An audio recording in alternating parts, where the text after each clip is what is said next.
Hello and welcome back to Bicycle Legs and another edition of Bicycle Legs Discovers Rush. And please welcome back to the channel my good friend from Scotland, Mr. Davy Gallagher. Davy, so good to see you as always.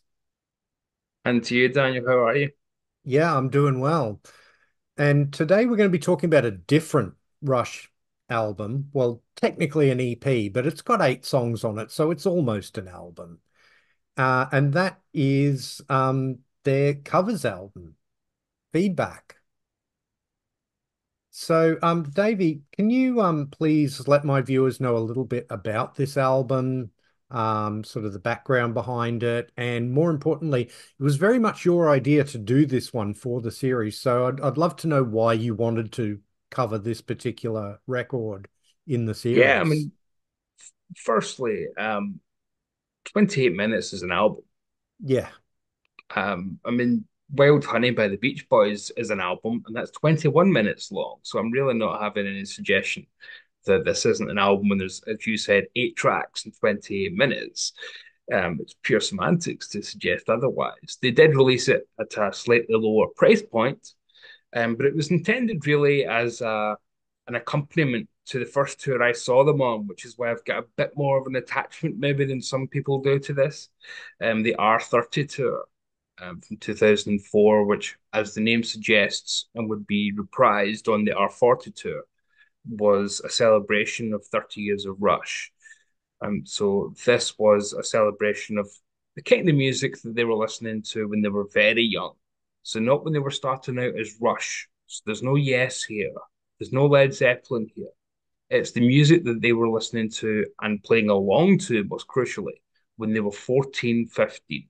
So we're going back a little bit further than anything else. We're going back into their real formative years as music fans, essentially. So it's not just what we liked when we were younger, it's what we liked when we were first really getting into music in a big way. So before there even was this lineup of Rush, essentially, long before.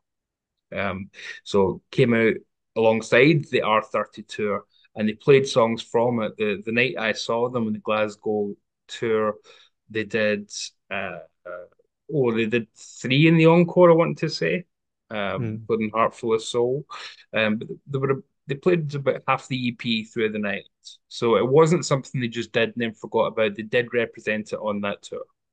yeah, And the cover, of course, is evoking those legendary posters of Bill Graham bills from Winterland or Fillmore West, those kind of posters that we've seen over the years from those legendary days. So the kind of posters that you'd imagine for some of these bands, certainly including Love, certainly including Cream. That's the kind of poster they're evoking with that cover art there. yeah. It's really a lovely cover. It's Yeah, yeah.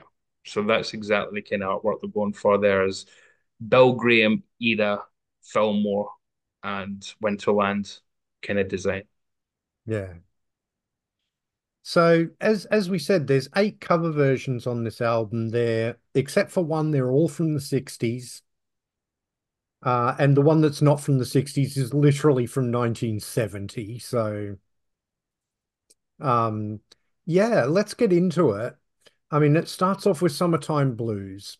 And like to me, Summertime Blues, I'm most familiar with the original version, the Eddie Me Cochran too. Yeah. version. Um, but that's not what Rush are sort of covering here. Their version is kind of an amalgam of the Who's version and the Blue Cheer version. It mostly follows the structure of the Who's version, but there are bits of the Blue Cheer version sort of smashed into it. For example, in the original song, there's those bass sort of rejoinders from the guy, from the people who are talking back to Eddie Cochran, as it were. Um, and in the Blue Cheer version, those bits aren't sung, they're just played on like a guitar or a bass or drums. And that's what Rush do in their version. They don't actually sing those bass parts. They just play them on the bass or the drums as a film, as it were. But the basic structure of it is very much like the Who's version. Um, It's a really good version. I really like this. I think sort of smashing those two versions together works really well. And it's kind of a two for one as far as influences on Rush go. So yeah. Yeah, and we'll get into that a bit more, that they didn't feel the need to really show you too many influences, because two bands here are represented twice anyway, Mm, which is an odd decision to do on this kind of thing, where you think you'd be wanting to pick eight distinctive properties. But that Blue Cheer version, as you say, does omit those parts that I'd like to help you son, but you're too young to vote, all those kind of yeah. parts. And I miss them, to be honest. I do Mm, every time I hear the Blue Cheer version. I mean, I'm a big Eddie Cochran fan. I love early rockabilly. I love Billy Fury. I love Gene Vincent. So he is a real king of rock and roll for me. So I do miss those parts. But at the same time, you do get to hear a few great fills from Neil. He's getting to have some fun here, not having to be the professor for a change, just be a good hard rock drummer.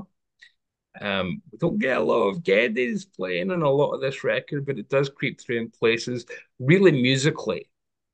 So musically, I'd say this is the Alex Lifeson record. It's mm, basically the EP for people that have been mourning for at this point nearly 20 years that Alex hasn't played any great guitar in a long time, pretty much. This is kind of the riposte to that. And it's not what they're going to want. People are going to want new material. Even though Vapor Trails, I thought had some great Alex playing, it didn't have the ferocity that he really didn't play for that long. He was never a guy that played for like Clapton decades and decades with this great dexterity. Comparatively, a short period of time with few albums, really, Alex showed his full capabilities before deciding to become a more restrained, tasteful player.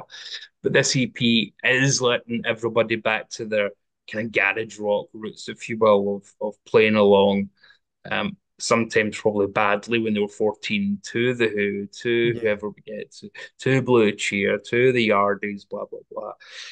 It's a really fun version. I love that it starts with that big wall of feedback as well, almost as a an overture, inviting you in with Mm, feedback, and that's quite fun. Before getting into the da da da da da da da da, the distinctive riff of Summertime Blues, yeah. which is an evergreen, as most of these songs are. Yeah. It's quite a tune, but yeah, great way to kick off the record, fun way to kick off the record. And I believe that was the single off this EP too, wasn't it? Summertime Blues. Yeah, although in 2004, I'd imagine that was just a promotional thing more than anything else. Rush Yeah. weren't going to be top of the pops anytime soon, but No. hey. So then we get Heart Full of Soul, which is a mostly faithful cover of the Yardbirds Mhm. song. Um, it's heavier than the original Yardbirds song, though. Um, I love that raga rock feel that this song has, and Rush bring that through in their version too. I've always been a bit of a sucker for that sort of raga rock kind of thing from the 60s. Um, And yeah, I was going to say, having a rave up with the Yardbirds is one of the most underrated records of the 60s from, I think it's a total masterpiece. yeah, And I know that a lot of hard rock fans, especially those that are maybe more into metal, maybe more into prog, they tend to think of this kind of music that they're covering here as being a bit too primitive. But for me, the Yardies, especially that Jeff Beck lineup, mm, they are almost proto Zeppelin or whoever you want to name, with tracks like Mister You're a Better Man Than I or Still I'm Sad. And Heartful of Soul is very evocative of that kind of song. It's a much more complex and interesting track, with Geddy being able to really sing his heart out with the way he's getting to do the. Well, I won't try and replicate it for your viewers' delectation, but the ascending and then descending on the word heart when he's having to go up and down the scale. yeah, Geddy did get a lot of flack in the 21st century for his voice changing, and that kind of voice. The higher you register, the sooner you're going to lose. It's just a fact of life, really. Art Garfunkel's not singing Bridge Over Troubled Water the same way he did in 1970. But Geddy sounds fantastic on it. Yeah. It's a beautiful rendition, and like the original, as you said, it's hard and it's harder than the Yardies version, but it's still beautiful, which is what I love about the Yardbirds. I think they invented that in a strange way, that kind of beautiful hardness, Mm. very esoteric. And like a lot of stuff here, it's very simple because again, we're going back to where they were 15-year-old boys and probably only knew a few chords. So they weren't going to be doing, very intricate pieces. They were going to be covering easy to pick up things. We could easily have an album of even older things here and be listening to them covering Chuck Berry and Bo Diddley. Yeah. And the one thing I also wanted to point out at this stage, you can tell even two tracks in that the boys are just having fun with these. Yes. You know, they're, I would say, metaphorically letting their hair down because Geddy was the only one who really had hair to let down at this stage. But, Wow. They but can't all be yeah, Adonises like us, Daniel. but yeah, they're obviously having a ton of fun doing these. But they're also, taking it seriously. They're not, this isn't a goof. No. They're enjoying themselves, but they are still taking it seriously and wanting to do a good job with these songs. And I think they really, really do. Yeah, it's recorded better than their literal last studio album was, for goodness Yeah. sake. No, I think there's still a few errors with the level and mixing, but again, that's a total product of the 2004 music scene and the way that things were pressed at the time and whatnot. We won't go into all that boring stuff that the Steve Hoffman forums are full of, but Yeah. yeah. So then we get into For What It's Worth, which to me is just an absolute sort of classic early hippie anthem. I'm a Mhm. huge Buffalo Springfield fan, as I'm sure you are as well. Um, you know, again, it's a mostly faithful cover, just heavied up a little bit, to give it that sort of Rush sound. This whole record does have that similar sort of Rush sound for the early 2000s, as far as the guitars and that sort of thing go. Um, to me, as we were sort of saying earlier, as you were sort of alluding to earlier, Davey, this EP for me is really about three things. It's about Alex's guitar, it's about Geddy's voice, and it's about Neil sort of playing simpler beats rather than those really intricate fills. As you said earlier, not being the professor, just being a really good rock drummer. Yeah. Um, there's some tasty playing from Alex on this one in particular, I think. I think both of the Buffalo Springfield covers on here, he really does play some wonderful, wonderful stuff. But we'll get into the other one when that one comes up in a couple of songs' time. But yeah, I really, really like this one. And again, I adore this song, the original version of it well as well. So yeah. Not my favorite on there, put it that way. Mm. And it probably is because of for anyone who doesn't know, Neil Young's my favorite artist. Steve Stills is in my top 20. Um, Richie Fury doesn't make the list, unfortunately, but there you go. So I've got a deep and abiding love for Buffalo Springfield. Um, and Crosby, Stills, Nash and Young, Crazy Horse, extension, the family tree, if you will.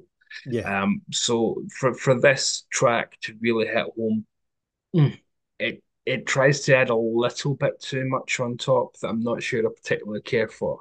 You should always start for what it's worth with that incredibly distinctive singular note being followed up by the second note. That's the way For What It's Worth needs to start. It's been covered by all sorts of acts, right down to Public Enemy covered it or sampled it for He Got Game in 1998, and even they knew to start with that very distinctive note. So I kind of miss that they embellish it a little bit too much. They don't copy the harmonies from the Springfield original, which I appreciate because Geddy's obviously the only one doing any singing here, so they're wanting to make it as live as possible. There are guitar overdubs and things like that to give it a bigger sound. They're essentially recording it like a garage band, that are close to. They're not wanting to turn it into a studio project too much. So Geddy is picking up the lyrics on his own there, the vocals on his own. And again, Neil's be able to just kind of softly beat away in the background there, just keeping time, just standard drumming stuff that, again, it almost must have been like a busman's holiday for him to be able Mm. to to not have to be Neil Peart for a change, just be a drummer in a rock and roll band. Yeah. Um, I don't think it compares to the original, but it's still a great rendition, all for what it's worth. And in 2004, it's quite a statement as well, isn't it? We're at the height of the Iraq invasion and whatnot. So Mm. releasing a cover of that track from the 60s, the counterculture anthem, says a lot as well. It's not just for what it's worth, they're distinctly releasing that at the height of anti-war protests. Yeah. Yeah.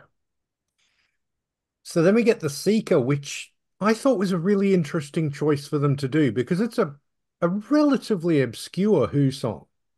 It wasn't a huge hit. I think it got in, I don't think it even went top 20. I think it was in the 20s somewhere on the charts. So it's not one of their huge hits. It's not one of their, it's certainly not one of those Who songs that gets played on the radio to this day. Um, but I think it's a song that really suits the Rush sound of the early 2000s. Um, it's they don't stray too far from the Who's original, but they do put their stamp on it, and I really, really like the way Geddy sings this song. And at the risk of being sounding like a complete heretic here, I probably like Geddy's vocal on this song better than I like Roger's on the original. But that's just me. But yeah, I really like this one. I'll go with you. So if people want to throw stones, don't worry, I'll stand in front of you and take the hit. Um, Roger for me is too much of an alpha male to get away with certain lyrics and certain songs where it needs a bit more vulnerability. Mm, And I just don't think it happens a lot in Tommy for me. I don't think Roger Daltrey's voice gives any vulnerability whatsoever, especially at this point, the live at Leeds point. We're peak Roger Daltrey ability here, really. mm, So he's got a great voice, of course, but that kind of vulnerability, even when he's doing something like Behind Blue Eyes, it's not that kind of vulnerability. It's soft or it's delicate, but it's not betraying innocence, which Geddy Lee does have even as an older man. So it gives it a different perspective from that point of view as well. I think it's a great choice for them. It was a great choice to just do a Who song anyway. I mean, first of all, obviously they were Who fans. The second of all, the Who were obviously another infamous power trio. Um, Daltrey not playing an instrument, of course, but yeah. so the music itself very attractive to them probably as guys. Wait, we're a power trio. We could do that. And the Seeker does have that slightly underrated, as you said, thing going on where it sneaks in under the radar. It's not Miles and Miles. It's not Can't Explain. It's not Substitute. Um, but it deserves to be because it's as good as any of those songs. Mm, And it also lets Geddy do the, again, I won't replicate it, although I could if I wanted, with the, I've been searching low and high part, where his voice does just that. Again, it's a great riposte for anyone who's suggesting that Geddy Lee can't sing at mm, this point in his career. Um, Geddy's voice in general in this album, I think, is sublime. yeah. Absolutely brilliant. He's bringing the whole register down quite a lot in places to be a bit more, at this point, I guess you'd call it classic rock, even in 2004. He's bringing his register down rather than turning these into Geddy Lee versions of Rush songs. He's almost singing it the way he would at a karaoke or something, to put Mm, it blunt. But yeah, a terrific version of the Seeker, perfect choice and fun version of a really underrated Who track. yeah. Then we get Mr. Soul, which is the other Buffalo Springfield cover here. Um, a Canadian rock, you know, legends covering another Canadian rock legend. I mean, you know. because this is one of Neil Young's early signature songs, and you know, it's this again, Rush's version is a little bit heavier than the original, which is at least a part of product of the times because it was, just harder to sound that heavy in the 60s than it was in the early 2000s. But this was always a really rocking song from Neil, showing that hard rock side that Neil has. A lot of people think of, you'll probably know this, people who, are only sort of casually aware of Neil Young's catalog think of him as sort of, Mr. Granola Rock Man. Um, Yeah, the guitar and harmonica rack, and you yeah, think, oh, exactly. if you saw Rush Never Sleeps for 5 minutes, just 5 minutes. Yeah. But you know, I love this. Um, Alex absolutely tears up the solo on this one, I think. Not saying it's necessarily better than Neil's solo, but I think it's a great solo.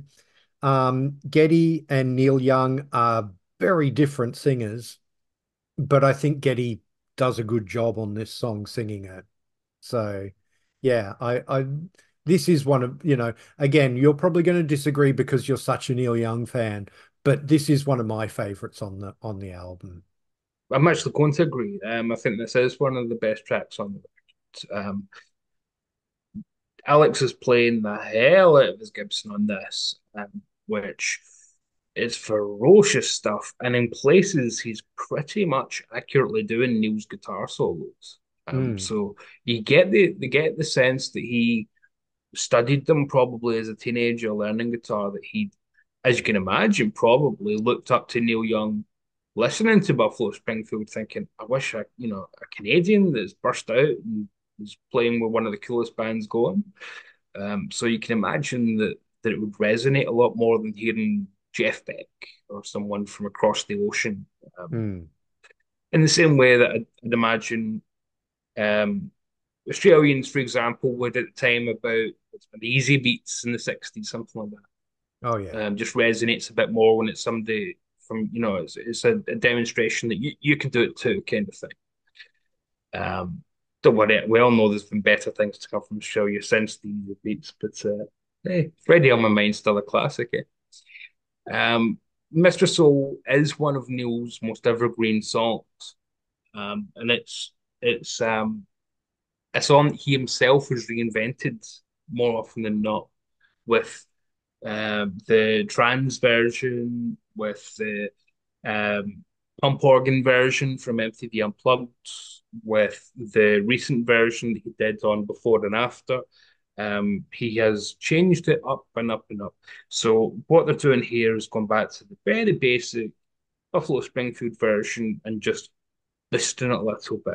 So it's not that it's awful awful phrase. It's Mr. Soul on steroids.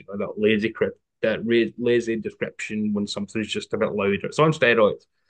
No, Mm. they're almost just bringing it forward production wise, if nothing else, Yeah. into the modern realm. So it's almost like everything in the musical department is played pretty similarly, and then just allowing it to sound more modern by recording technique, if nothing else. And Alex has a little playful part in the solo where he starts for no reason, I'm pretty sure, playing the uh, one of the intro parts from 8 Miles High by the Yeah, I Birds. noticed that. I noticed Yeah, that. which is another one of my favorite 60s bands, as most people, I'm sure. But I love that mid-period Birds, one of my favorites, right through like Clarence White and Gene Clark and all that. But yeah, I mean, Mr. Soul doesn't reinvent the wheel. It's not trying to. Nothing on this album really is, but it's just taking an influence and saying, this is what we loved then, this is how it would sound now, this is how we sound doing it. Nothing more, nothing less. And it's brilliant for that. As you Yeah. say, Geddy's voice isn't Neil Young's voice. Neil's got a very laconic phrasing style. And if you tried to copy that, it would sound quite stupid.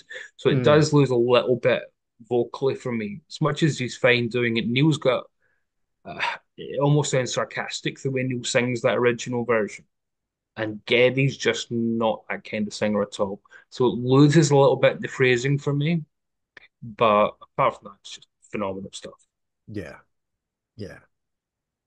Then we get seven and seven is, and one of the first things I noted with this was like love, you know, how do you sort of, psychedelic rock, garage rock?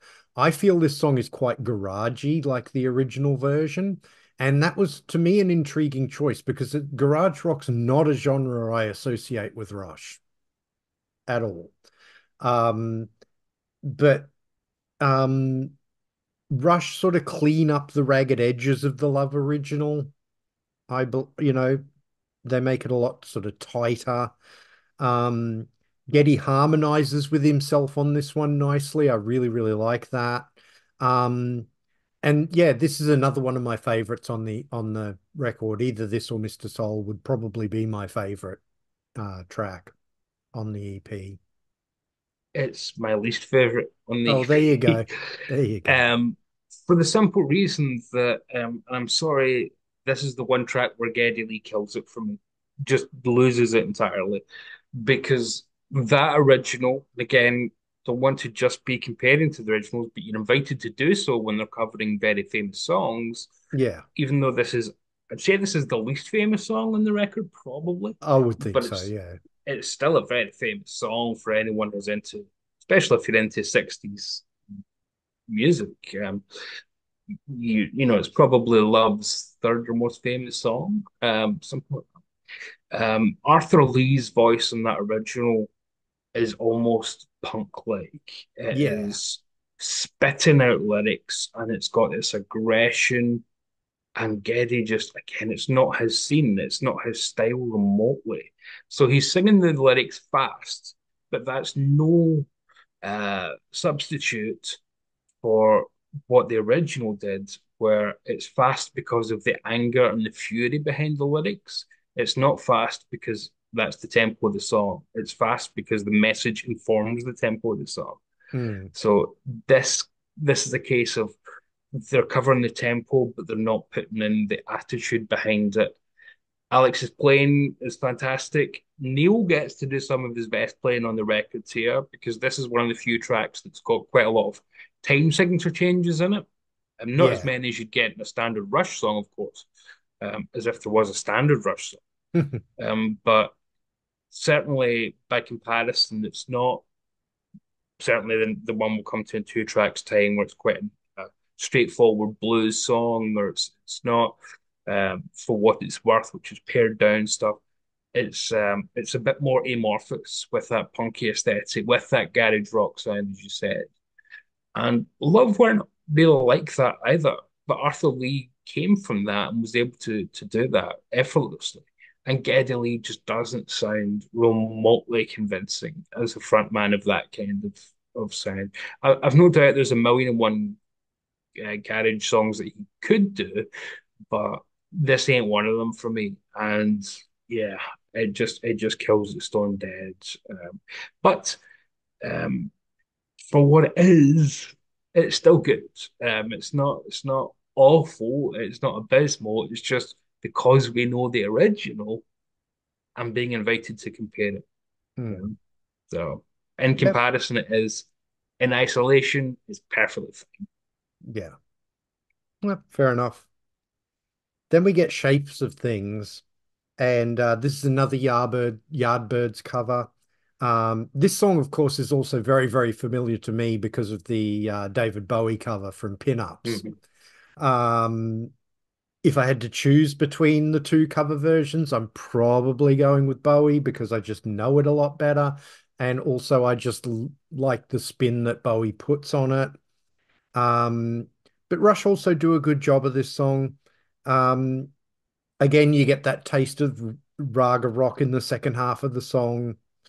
Um, and something that you mentioned much earlier, by this point in the EP, what had really struck me was that more than anything else, this EP is a showcase for Alex's playing.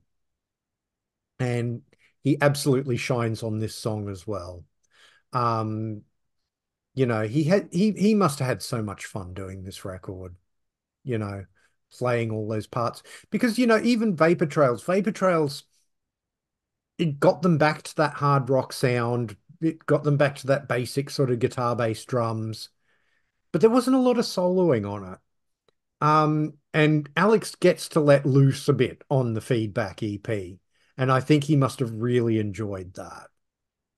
Yeah, especially when it's reverential to quite a lot of the originals. So he isn't expected to reinvent the wheel.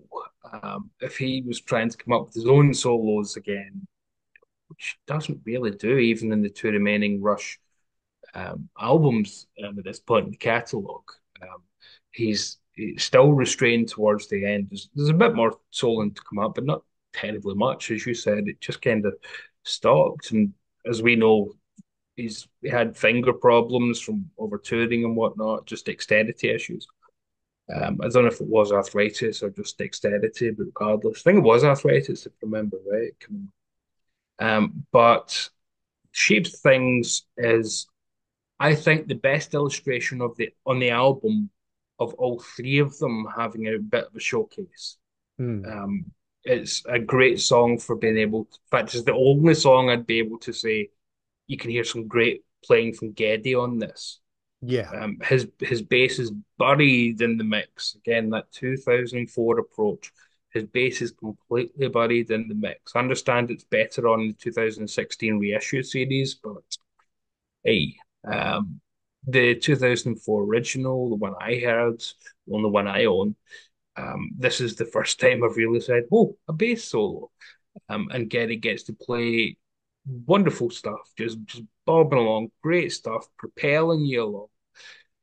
And the interplay between him and Neil is minimal because Neil's more collaborating on this one with Alex. So it's not so much drum and bass for a change doing the rhythm section stuff at points. It's guitar and drums, which is quite cool.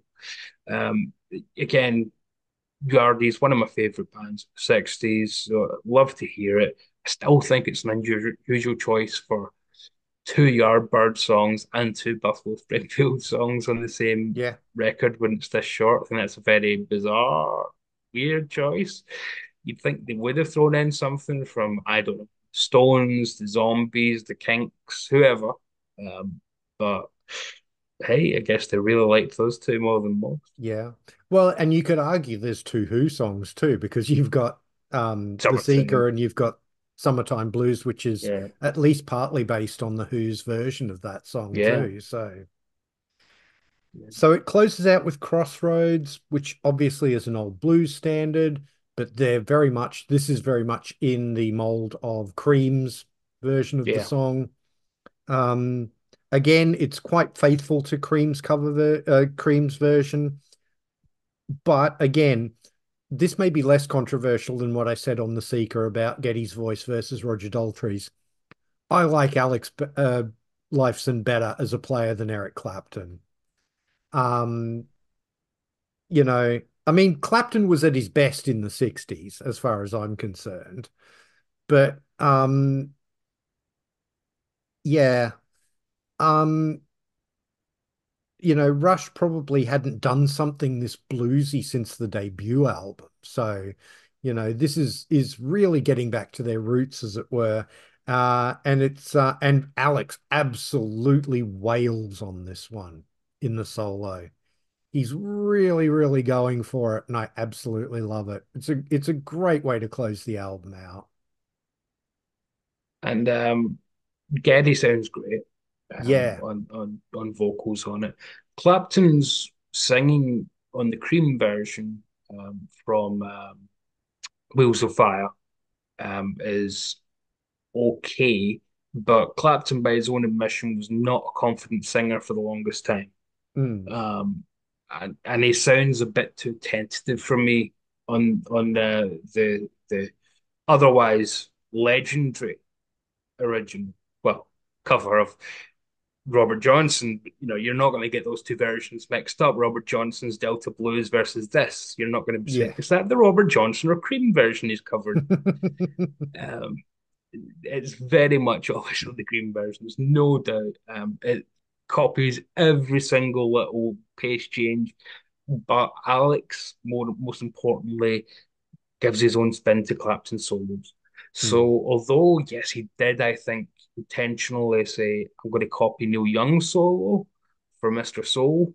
Probably grew up loving that. I'm sure he grew up loving this too, but probably wanted to say, I could do this if I wanted to. Almost, throwing a bone to the fans, rolling a bone, I guess, was the rush. To the fans who have begged for something like this for this point decades. To hear him wail his way through this is sublime, and it's a great cover of a cover, which adds just enough of a Rush twist. And that's kind of the theme of the album. They're not here to turn these into reinventions, to reinterpretations. It's very much Rush versions of these songs, but you're going to always know what these songs are if you even have a cursory awareness of what Mm. the originals were, or original covers, if you like, in a couple of cases. So if you know Blue Cheer, you're going to know that this is the Summertime Blues version. If you know Cream, you're going to know that this is the Cream version. But at the same time, you're also going to be coming away saying, bloody hell, that was a stunning cover of that. And it's a great way to round off the record too, because Where Do You Go from Crossroads? It's one of the most legendary short, big kind of guitar tracks in rock history. Often Cream's big epics were, well, epic. Big half-hour long versions of Ginger Baker's drum solos. No, thank you very much. Don't need a half-hour version of Toad, but Crossroads managed to be epic without being long, and that's what they accomplish here. Yeah. Which kind of sums the album up. Really, it's Yeah. it's epic and massive sounds. I think it being 28 minutes, it could be a little bit frustrating in a way where it's not a full album. Why didn't it add on three or four more? But at the same time, there's not enough time to get bored. For the people that say, I don't really like cover records, there's not enough time to kind of feel sorry for yourself if you don't really like it. By the time you digest it, it's already done. So Yeah. it's not a replacement for a record. People would still be waiting.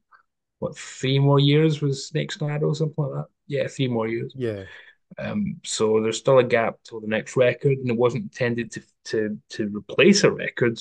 It was either this or nothing. And rather obviously, I'll take more Rush music over nothing any day of the Yeah. week. So yeah, it's a complete outlier in the catalog. But it's an entertaining outlier, you know. Um, I really, really enjoyed it. Thank you so much for introducing me to this album and for suggesting that we do this as part of the series. To all my viewers, please do, if you're not already, go and subscribe to Davy's Flicks. I will leave a link in the description as always. Please do like, share, and subscribe. It really does help the channel out. If you're new to the channel, please go and have a look at some of my other videos. I have everything playlisted, so if you want to see some of my other Bicycle Legs Discovers Rush shows, a playlist for those. If you want to see some of my studio albums ranked shows, I have a playlist for those. And if you want to see some of my appearances on other people's channels, I also have a playlist for those. If you want to follow me on social media, I'm at Bicycle Legs on Instagram and Twitter, and I have a dedicated Bicycle Legs Facebook page. Links are all in the description. Please come and give those all a follow and join in the conversation. I'd really love to have you there. Thank you very much for watching, and I'll see you in the next one.